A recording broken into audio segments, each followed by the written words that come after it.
All right. So it's my honor tonight to be able to introduce you to Vaughn Darst. He goes by he, they pronouns. And he's the senior coordinator of gender affirmative care for the Center for Discovery. Vaughn has a background as a registered dietitian, and he specializes in treating eating disorders for gender diverse youth, high weight individuals, and neurodivergent youth as well. So Vaughn received his master's in nutrition from USC and his BA in critical theory and cultural studies with a concentration in transgender studies from Scripps College. And prior to joining the Center for Discovery that he works for currently, Vaughn completed 2 fellowships at Children's Hospital in Los Angeles, and he served as a health educator in the Cal State system for over a decade before moving into specifically into eating disorder treatment. In the conversations that I've had with Vaughn and using them as a resource for our family in particular, I really found that the importance of having gender affirming care that is specific and who really understands through a lens of either experience as well as training to be able to help provide the most helpful tools to our individuals that are on their way into their transition, but also onto a journey of really finding their way with their eating. So from that, Vaughn, take it away. Thank you so much for being here. Hi, everyone. Really nice to meet you all. I am going to do a little bit more introducing of myself, but I think I first just want to say, like, I'm so delighted to meet you all. And most of my work with families is often kind of the harder work where families are really having a hard time getting to a PFLAG meeting, and I'm just always referring them to PFLAG meetings, but can't quite get them there. So it's really, really refreshing and warming to my heart to get to do this evening and work with all of you. I know that presentations via Zoom can be a little bit impersonal, and so please don't hesitate to click that question button or drop a question in the chat box. I'm happy to stop at any time and speak directly to questions, and I'll also stay on afterwards so we can talk a little bit more. I do want to mention that I'm going to talk about eating disorders today, and that can be triggering for some folks. Eating issues are really, really sensitive and a hot button issue for many of us. There is a lot of cultural beliefs connected to food and a lot of food shaming and body shaming in our culture at large. So many of us have been subjected to body shaming from our friends, families, from our doctors, and just talking about food can be a very triggering and challenging thing to talk about. So first, I just want to acknowledge that and encourage you to take care of yourself as we go through this topic. Okay, so once I hopped onto a presentation and I was just showing my desktop, so can I just get a thumbs up from anybody that they can see my slide deck? Okay, great. You only have to do it once to never ever be willing to do it again. Okay, so you will all get my contact information. These slides are going to be put up on the website, and please don't hesitate to reach out to me for questions or follow-up after this. I want to share a little bit about myself and my role. So I'm the senior coordinator for gender affirmative care at Center for Discovery. Center for Discovery is an eating disorder treatment program that's nationwide. So we have facilities most local to you at Southbay and Torrance, which I have worked at the Torrance location and also worked at our Beverly Hills location. I serve now all our gender diverse adolescents and adults across the country as an extended treatment team member. And I work directly with clients via Zoom and their primary therapist in collaborative sessions. I am now actually based in Texas. I'm not in the South Bay area anymore. Living on unceded Kickapoo lands here in Denton, Texas. I think it's really important to share just a little bit about who I am and my background, because that informs a lot about the identities and lived experience that I bring to this work, and also a lot of my own blind spots as a provider. All of us bring both lived experience and areas of blind spots and areas of weakness to our work. And so I'm really focused on enhancing my capacity to see within my blind spots through a lot of my areas. So I identify as non-binary and transgender. I've been out as genderqueer since 2005.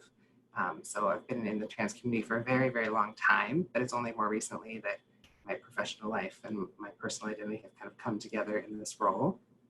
I identify as straight-sized. So some of my colleagues that I work with who identify as fat would label me as straight size. That means I'm a person who can go into a store and buy clothing off the rack. And so even when it is challenging to find clothing that fits my body shape, because I'm transgender, I can still just go to a normal store. And so that is a way of identifying me within the size privilege that I hold. And we'll talk more a little bit about that later. I identify as white. So that means that I have huge blind spots around the ways that my history and upbringing have been connected to legacies of white supremacy. I am educated and credentialed. So that means that folks really want to have me come and speak and talk about these issues, even though I work with a lot of clients who don't hold those types of credentials, but they have really robust lived experience that they can teach from. And so I'm constantly really humbled to get to work with folks who have more rich lived experience even than I do, but they don't have the credentials to kind of get into a space where we really intentionally learn from them. And so I'd like to acknowledge that while I bring credentials to the table, I don't think that's all that there really is that gives us something to teach about. I also identify as able-bodied and neurotypical. It's really important because a huge number of my clients are neurodiverse, and so they experience mental processing differently than I do. Often the ways that we're taught in the dietetics field and counseling fields to do therapy is really focused on kind of neurotypical approaches. We ask a lot of open-ended questions that can feel really frustrating to my clients.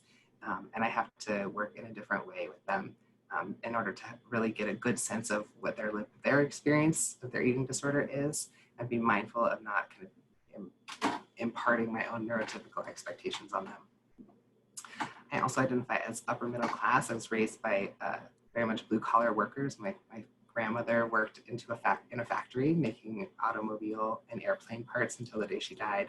But that brings with me a kind of very American individualism around my training that can sometimes show up as a big blind spot for me.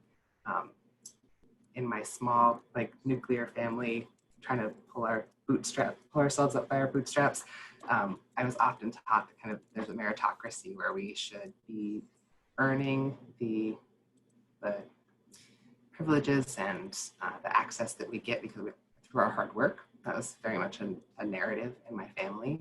And I really actively work to challenge that and see the ways that folks who have less privilege and access than I did growing up, often because of my white skin, just don't have the same treatment, especially in a professional setting.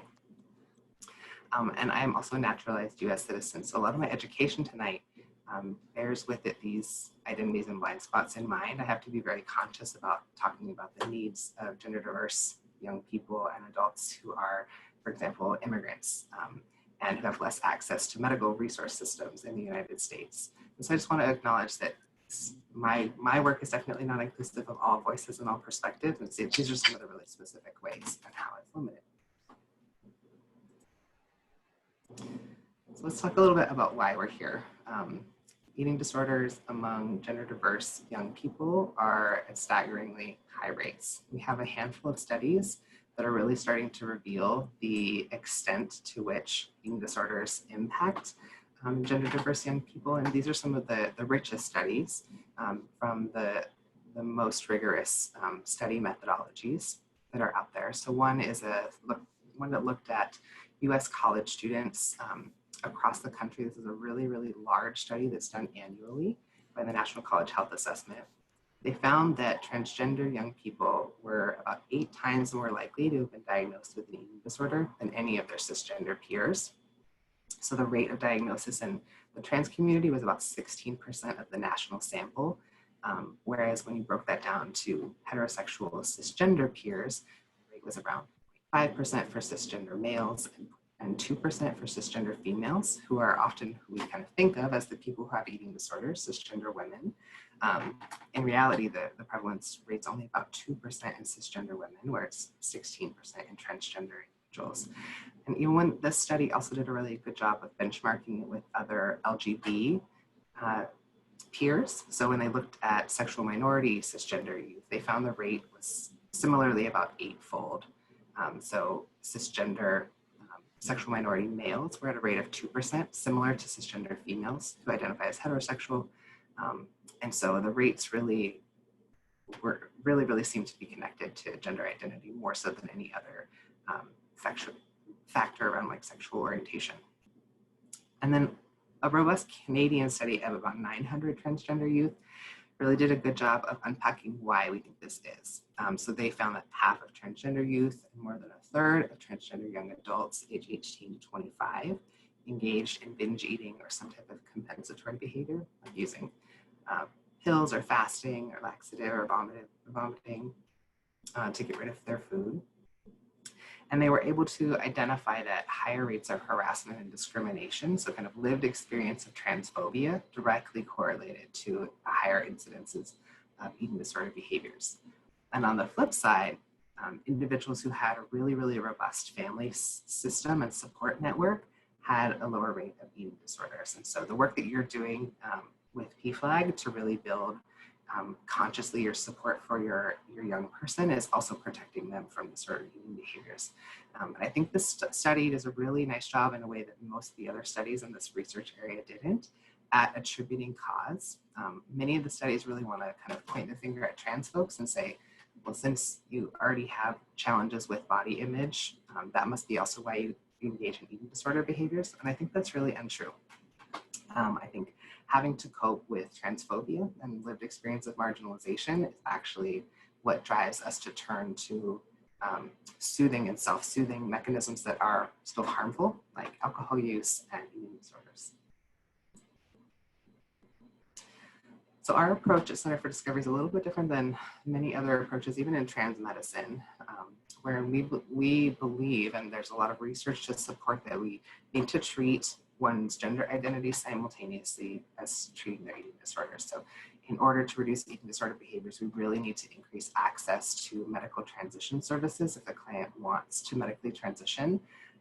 That is a little bit different because often in trans medicine, when folks are trying to access hormone replacement therapy or gender affirmative surgeries, they're told you need to go kind of treat your eating disorder first and then come back to us once you're well. And the reality is that that is causing an enormous barrier to care for clients. And it's really hard to tackle an eating disorder when your body is not aligned with who you are internally.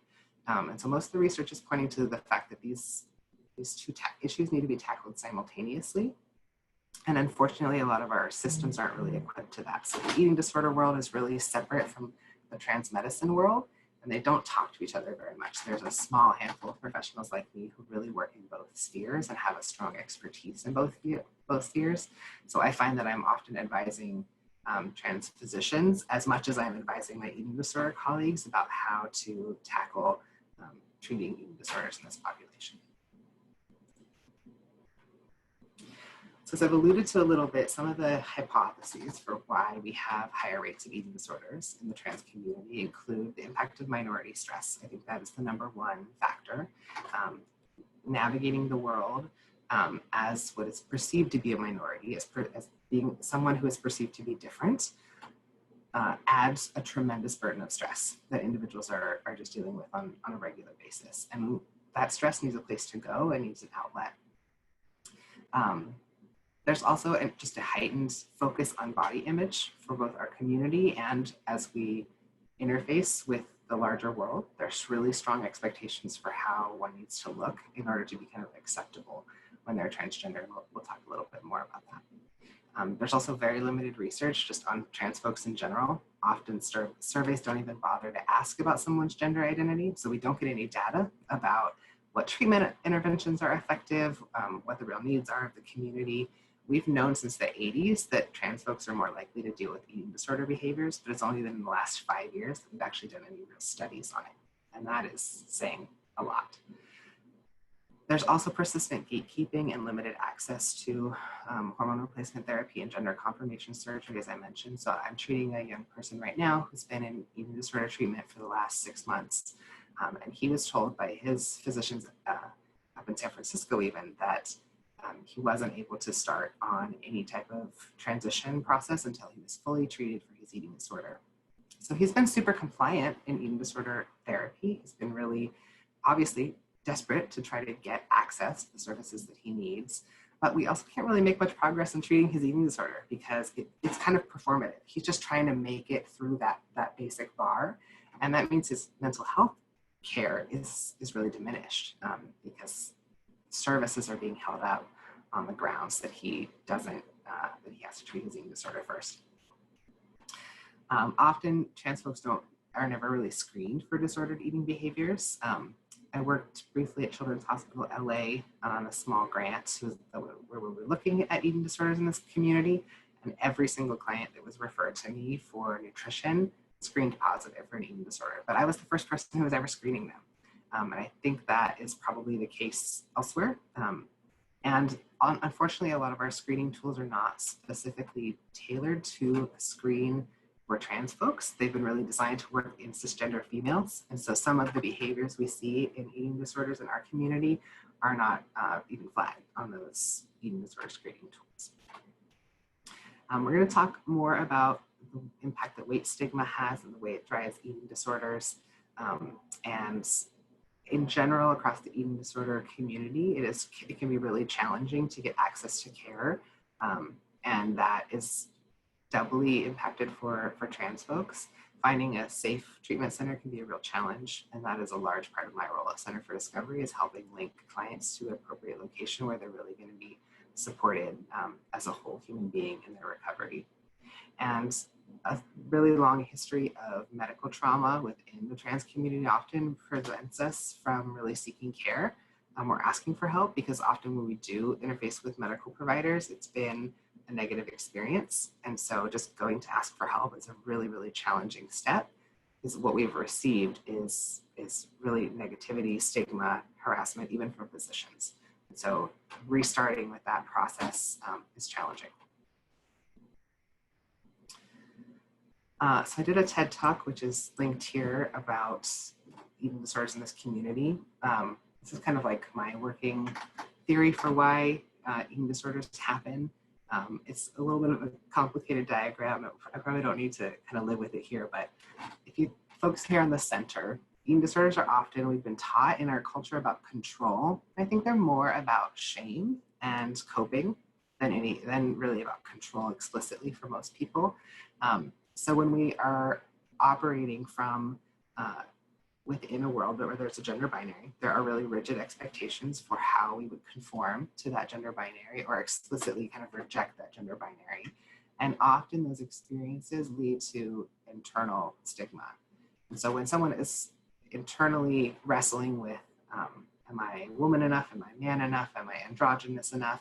And they're really attempting to conform to unrealistic body images, often that creates a moment where you can kind of attack your own body or direct your pain towards your own body, because if I could like present my body to be masculine enough or feminine enough, then maybe I wouldn't be harassed. And so if I could just get to that place where I'm projecting the right image that other people will see, I would be free from discrimination. And that is a very real reality for many folks. And so that opens up this window where self-harm becomes just really available and really possible.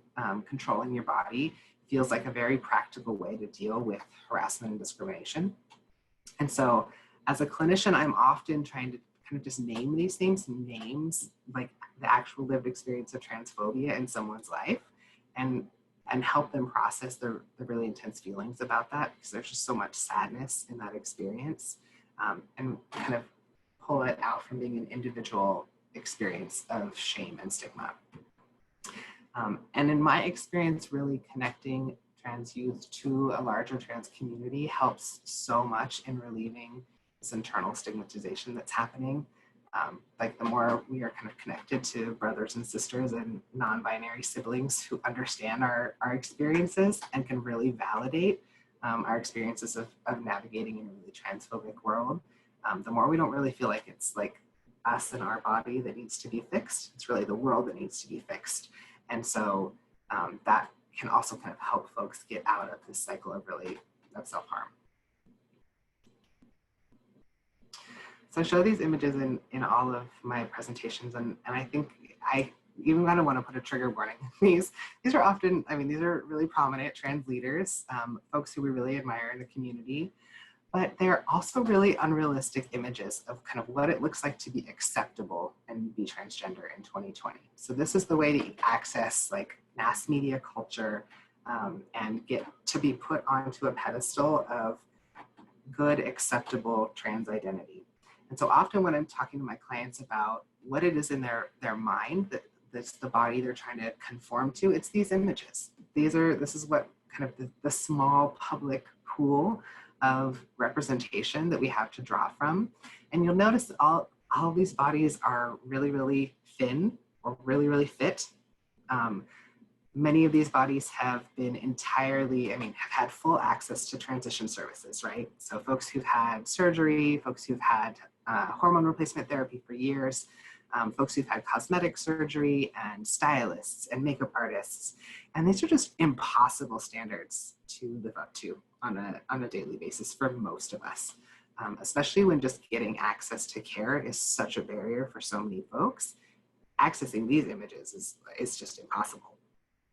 I have here on the side over here some non-binary images. A lot of our images of androgyny have really come just from supermodel culture. That's the area where kind of androgyny has been lifted up onto a pedestal, is within supermodel world and fashion. And so that image of self is extremely thin, as we know that supermodel culture really brings a lot of disordered eating to it. But that's true of all these images here. A lot of the folks on the screen have an eating disorder too, that they have been public about. And so often the images that our young folks are aspiring to are also disordered bodies. And we don't get those narratives because it's really challenging to, because this is really complex, right? These are our leaders. These are the folks who are paving the way for trans equality. And also they're not really realistic images to aspire to. And so it's complicated. It's complicated to have a nuanced discussion about body image in our community because there's so much shame and stigma launched at us. And so we're not really talking about this. I really encourage all my clients to freshen up their social media. There is a really robust community of health at every size folks and folks who are really empowering other images of transness and other images of non-binary aesthetics that are realistic and are attainable. And it can be so healthy to see those images on your social media feed. So I have just a really, really long list of folks at the end, in addition to these folks who I love to get to see on my own social media and feel really, really affirming and body positive to look at on a regular basis. And I strongly recommend that all young folks do that. So I want to spend just a little bit of time talking about eating disorders because there is a lot of misinformation out there about them. And I'm going to go through kind of briefly all the different types. So anorexia is probably the one that is most commonly known as an eating disorder, but it's actually the least common, as we'll talk a little bit more about. So anorexia presents as a restriction of food that leads to a failure to meet one's nutritional needs. Anorexia often occurs in higher weight bodies, which we refer to sometimes as atypical anorexia, even though it's not atypical, it's quite typical. The anorexia can manifest at any body size, but it really presents as an intense fear of gaining weight or becoming fat, even though an individual might be underweight or a healthy weight or overweight, but with a kind of distorted sense of one's own body, and disturbances regarding weight or shape or denial or distortion of that weight. Often folks in higher weight bodies who have anorexia are misdiagnosed as binge eating disorder because falsely within the medical community and the larger kind of diet culture that we live in, we look at people's bodies and we ascribe a health status to their body size alone, even when we know nothing about how healthy they are. And this happens with eating disorders too. So folks see a higher weight or a fat identified person and they just think, oh, you must have binge eating disorder, you must be eating too much, when in reality, a lot of my clients have anorexia in higher weight bodies. And so we're kind of adding a layer of weight stigma onto even their diagnosis in many cases. Bulimia nervosa involves eating a large amount of food in a short period of time, or what can be known as a binge or binge-like behaviors, followed by some type of compensatory behavior. And usually the individual feels a loss of control during the episode. They feel a little bit out of control, especially during the eating phase of it. But compensatory behaviors don't have to be just vomiting. It could be any way of kind of getting rid of food. And probably the more common manifestation of this in gender diverse communities is compulsive exercise. So feeling like exercise has to result or has to happen after eating, or that one exercises in order to earn eating. So that would be considered compensatory. And it often also involves significant body image distortion. This is one of the more common eating disorders for cisgender males, for queer folks and gender diverse folks. The binge eating disorder is an area that I specialize in. And at Center for Discovery, we have a specific binge eating disorder program called Path to Peace. So binge eating involves eating a large amount of food in a short period of time, but there's usually not any compensatory behaviors. Sometimes there are long phases of restriction or dieting connected to weight stigma that folks with binge eating disorder and higher weight bodies can experience. So what distinguishes kind of your normal, I overate too much tonight, or my Thanksgiving dinner, is that individuals with binge eating disorder feel really out of control when they're eating. And they also feel marked stress or shame about those eating behaviors. And behaviors typically occur more frequently. So more than once a week for about 3 months is the threshold. Folks who don't have binge episodes that frequently would just be considered to have disordered eating. They might not meet the threshold of a diagnosis, but they're often still the folks that are in my care working on their relationship with food. And as I mentioned, anorexia is actually one of the least common eating disorders. The most common is other specified or unspecified eating disorders. That just means the eating disorders that are kind of below the threshold. So we can't really diagnose them, but a huge number of individuals struggle with their relationship to food, and they aren't really, they don't have behaviors at a frequency that we would diagnose them, but they really do need support. Might really benefit from working with a therapist or a dietitian on their eating. And then, as you can see, anorexia, bulimia, and then binge eating disorder in the spectrum of how frequent they are in the community. Binge eating disorder, just to give you a little bit of a benchmark, is more common than HIV, breast cancer, and schizophrenia combined. Another eating disorder I treat often, especially in neurodiverse young folks, is avoidant restrictive food intake disorder, or ARFID. This is where textural or taste or sensory experiences of eating or medical trauma around swallowing or eating lead to it being just really, really, really hard to eat until an individual can't meet their nutrition needs anymore. So we see this a lot in young kids, especially on the autism spectrum, and it's treated a little bit differently, but it often progresses into adulthood, and it at some point becomes ARFID for many. Often there's not body image disturbance with this. It has much more to do with the physical and sensory experience of eating. And then other specified eating disorders is kind of the catch-all for folks who have eating disorders that have a mix of these symptoms, and we don't really have like a bucket that we can put them into. Often those clients struggle the most because they don't really have like a diagnosis that they can cling to, or a community of other folks who have really similar challenges than they do. And often this is also how trans folks and queer folks present, is just with a mix of behaviors that feel a little bit different than other eating disorders, and leads to that feeling of kind of isolation and being a unicorn in a bad way. That their eating disorder also doesn't really fit, just like they don't feel like they fit. That can be complicated for some folks. Some behaviors to look out for that would be not something that would indicate someone has an eating disorder, but might be an indication that you might want to get a little bit more concerned. These would just be red flag behaviors if you observe them in a young person or in an adult. So isolating from friends or family, dieting or skipping meals. I myself started dieting when I was 10 years old, and that was seen as normal in my behavior because I was perceived to be fat. but it was actually an indication of a binge eating disorder. Cutting or self-harm behaviors often co-occur with eating disorders, and becoming secretive or irritable around food or mealtime, use of laxatives, diet pills, vomiting, those would all be good, important red flags to notice. Running to the bathroom immediately after a meal or sudden weight changes, both gain and loss, can be a concern for disordered eating. Increased criticism of one's own body or others' bodies, so making more comments about the bodies that a young person sees around them might be a concern.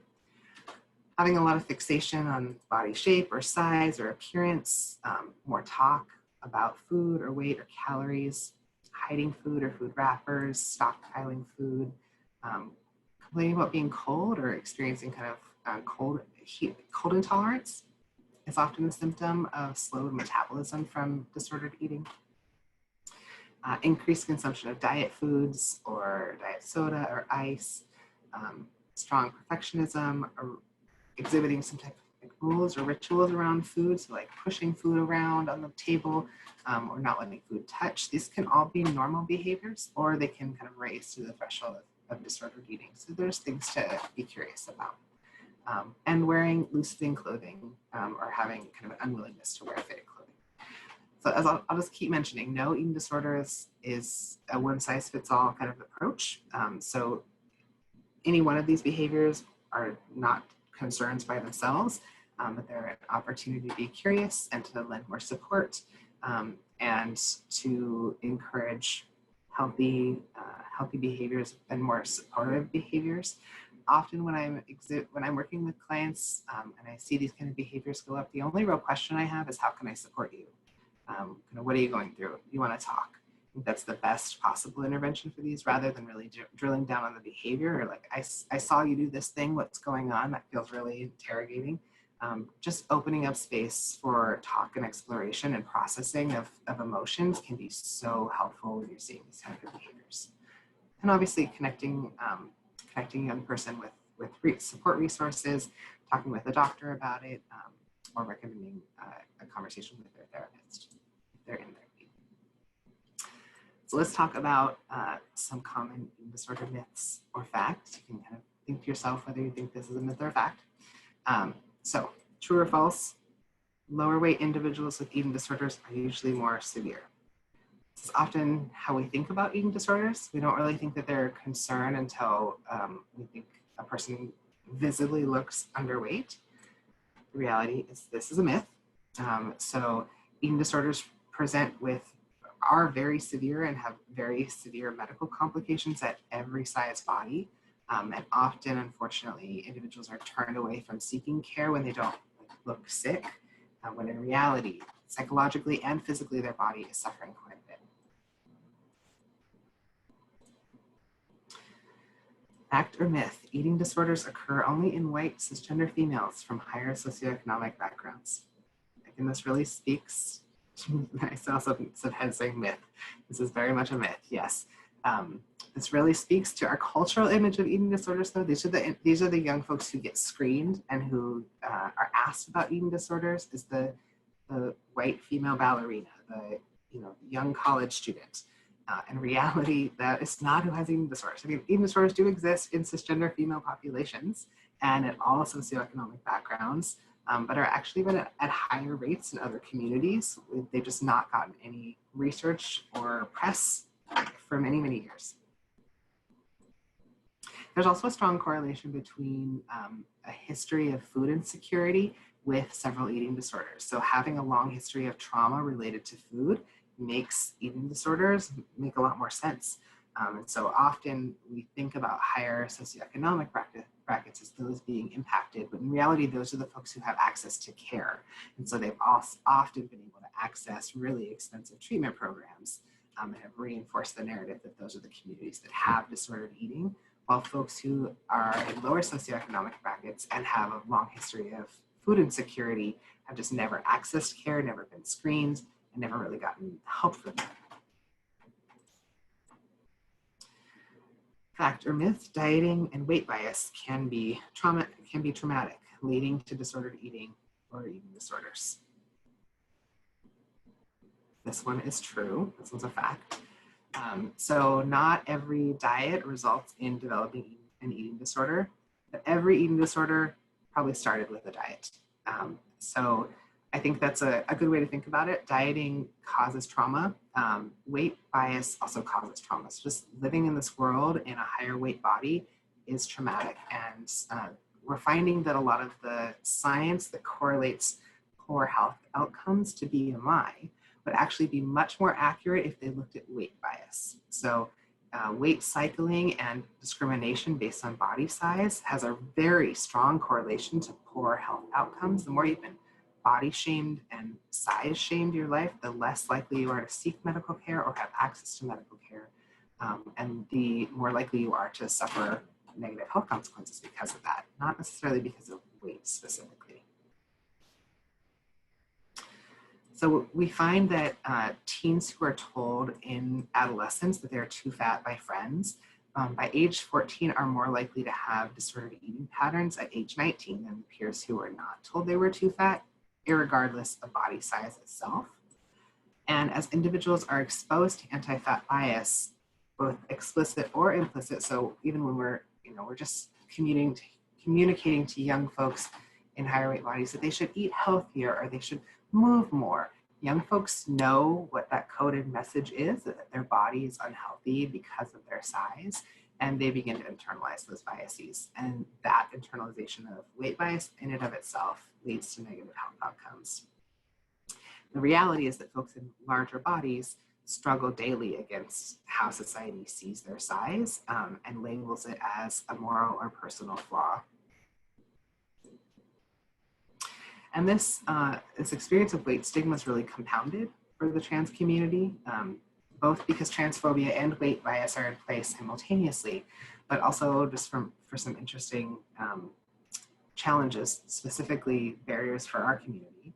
So one being that there's just almost no media representation of what it looks like to be both fat and trans, and that our ideal images of masculinity, femininity, and androgyny are all really unhealthy ideals. A lot of surgeons also have strict BMI cutoffs for when you can access gender affirmative care. So if you are trying to get top surgery or many other gender affirmative surgeries, often if your BMI is too high, you will be told you have to go back, you're at the back of the waiting list line and you need to go and diet until you can reach this safe BMI in order to access care. So I've treated many clients who had an eating disorder activated from that process. After they were able to access surgery, then they could come back and work with me and start really repairing their relationship to food in their body and process the eating disorder that had come from just trying to get the gender affirmative surgery they were looking for. And then a lot of hypervigilance about our body shape and size gets kind of woven into this experience of transphobia. So you're not always sure, am I having this problem because I'm in a higher weight body, or am I having this problem because I'm trans? Am I having this problem because of some other intersectional identity that I'm encountering? Because discrimination is coming from multiple directions, and it can be hard to piece out really what's happening. So a few more of these, myth or fact. There is one perfect diet to be perfectly healthy. I think a lot of young folks do believe this, that there's like one way to eat. It is a myth. So in the 80s, how did we all think that everyone was supposed to eat? It was supposed to be a low-fat diet. Fat was evil. Carbs were good. Sugar was good. A lot of processed food companies eliminated fat from their products and replaced it with sugar. Now, sugar is the enemy. Carbohydrates are the enemy. Processed food is the enemy. The reality is that there's not really any one way to go about getting your nutritional needs met, and that nutrition care in and of itself is extremely individual, based on history, on medical background, on an individual's specific medical diagnoses, their genetic profile. So nutrition really can't just be one size fits all. I think it's important to note as well that doctors and nurses don't receive any nutrition education at all in schooling, none. As dietitians, we do 4 years of nutrition education and 1,200 hours of in the field experience to learn about nutrition. And I was even taught by physicians who don't have any nutrition training. And they're kind of like woven into our curriculum because doctors are really put on a pedestal as knowing so much. they don't learn anything about nutrition. So in eating disorder care, what we focus on is called intuitive eating. And I have a really great workbook here in the photo. Intuitive eating is an anti-diet approach to restore normal eating for those who've struggled with disordered eating. And it really focuses on establishing a healthy relationship to food and your body. Intuitive eating is getting a lot of press right now. There's a lot of blog articles about it. There have been a lot of kind of like news stories about it. It does get oversimplified. Often people think that intuitive eating is just about eating when you're hungry and stopping when you're full, using hunger and fullness to guide eating choices, which is a part of it. But doing that is very, very complicated. And so it's often really helpful to work with a dietitian to enhance your ability to eat intuitively. And many folks really need a meal plan to start with before they can glide into a more flexible, intuitive eating world for themselves. And then this is our last one, myth or fact. A lower BMI equals someone who is healthy, and a higher BMI equals negative health risks or negative health outcomes. This one is a myth. So we've used BMI for decades as a way to indicate as kind of a catch-all scientific process to simplify a whole human down to a number, because numbers are much easier to crunch in statistics than complex human beings. So in a lot of studies that correlated BMI with health, we're using a number, we're using a number on the scale. They never looked at nutrition factors, they never looked at physical activity, they never looked at chronic disease history, they never looked at genetics, they didn't look at environmental risk factors or access to medical care. And so any study you find that is really looking at BMI that doesn't control for those other variables can really be tossed out the window. There's a lot of debunking just about BMI, but I think it's important to go a little bit deeper than just even BMI and say that when you're wanting to talk about health, number one, many people don't have access to health in the way that we think that we should have access to health. Health is not really just an individual variable that we have control over, but because that feels scary, most of us really want to believe we can fully control our own health by changing how we're eating, how we're moving our body, when in reality, we're finding that health is much more a product of our environment and our access and the privileges we hold than it is about individual behaviors. So instead, I teach from a health at every size perspective. Health at every size is a weight neutral approach to look at health and health behaviors. So in this setting, we're really looking at individual behaviors and choices that a person has available to them. We're looking at the ways that an individual is bound by the environment they live in, their economic access, and really doesn't have choice, and seeing where there's mobility and flexibility there to feel empowered and to be able to make conscious decisions about taking care of ourselves rather than really being fixated on health as a number or health as a moral imperative. HAES really wants to complicate that. So some of the guiding principles of HAES are that we accept and respect the diversity of body shapes and sizes. So there's not one body shape that's healthy. There's not one body size that's healthy. And you can't look at someone's body and decide or know anything about their health at all. We also recognize that health and well-being are really multidimensional. Just like humans are complicated beings, health is about, yes, your physical health, but just as much your social health, your spiritual health, your emotional health. And so if we're really not taking the whole person into consideration, we're not looking at health. Looking just at one lab value or a person's genetic risk of a disease doesn't tell you much about their health. We also promote eating in a behavior that kind of balances nutrition needs with hunger, satisfaction, appetite, pleasure. Food is a really rich cultural experience. And so when we strip it down to just nutrients, it's just macros, carbs, proteins, and fats. You take away all the nourishing emotional components of food, and that's actually pretty unhealthy. We also find that when individuals are prescribed weight loss, the reality is that what's happening is we're kind of prescribing a pill for a medication that doesn't exist. There is no healthy, sustainable way to lose weight and keep it off for more than 5 years. And yet a lot of individuals are constantly told they need to lose weight, even though we don't have any way to treat being in a higher weight body. It's often not a condition that needs treated, but even if it is leading to health complications for an individual, there's no real effective diet that works, even though we keep prescribing it without really a treatment that's associated with it. So there has been no long-term weight study of any type of weight loss intervention that has been sustained for 5 years or more.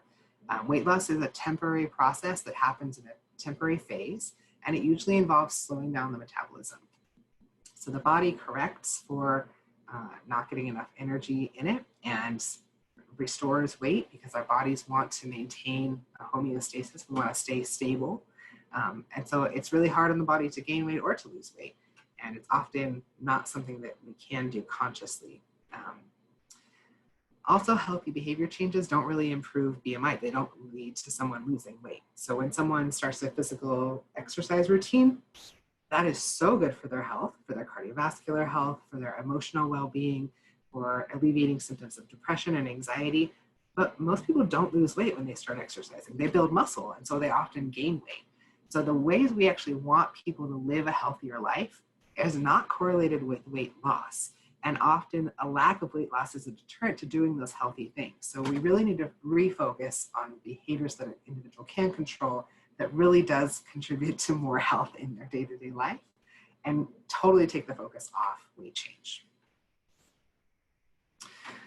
So I'm sharing with you just a ton of resources that I hope you will all enjoy. And these will all, like I said at the beginning, these slides will be available on the website, so you can kind of pause the presentation at this point and copy down any books you'd like. I've listed some podcasts as well as some really excellent resources to learn more about the concepts I've been talking about today.